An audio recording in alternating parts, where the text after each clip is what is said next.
Best कर्मचाऱ्यांच्या संपाचा आजचा दुसरा दिवस आहे आणि याचा मोठा फटका सर्वसामान्य मुंबईकरांना सहन करावा लागतोय। बेस्टचा सर्वात मोठा आगार म्हणून ओळख असलेल्या वरळी बस डेपोमध्ये आज देखील परिस्थिती जैसे थेच आहे। या आगारातून एकही बेस्ट बस नागरिकांच्या सेवेसाठी बाहेर पडलेली नाही।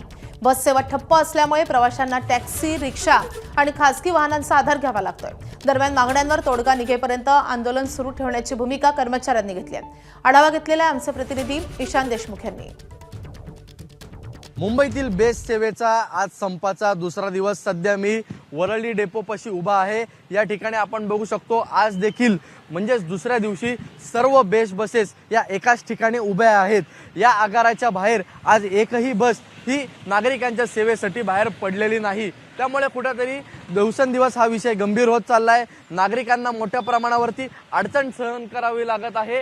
हा एक आगार आहे, तर समोरच्या बाजूला देखील मोठ्या प्रमाणावरती बेस्ट बसेस उभ्या आहेत। त्या देखील मी आपल्याला दाखवू शकतो की कशा प्रकारे दोन्ही बाजूला बेस्ट बसेस या उभा आहेत। कुठेतरी नागरिकांना मोठा त्रास होतोय, पण कुठेतरी बेस्टचे जे कर्मचारी आहेत त्यांच्या सर्व मागण्या या जोपर्यंत मागण्या पूर्ण होत नाही तोपर्यंत कोणताही निर्णय घेणार नाही असं देखील कृती समितीकडून सांगण्यात येत आहे। आज मुख्यमंत्री किंवा उपमुख्यमंत्री यांच्यासोबत बैठक झाल्यानंतरच काय तो निर्णय घेऊ असं देखील आता सांगण्यात येत आहे। त्यामुळे हा संप किती दिवस राहतोय हे बघणं महत्त्वाचं राहील, पण कुठेतरी मुंबईकरांना याचा फटका बसतोय हे देखील तितकंच खरं आहे आणि या गोष्टी लवकरात लवकर प्रशासन सोडवेल असं देखील आता सांगितलं जातंय।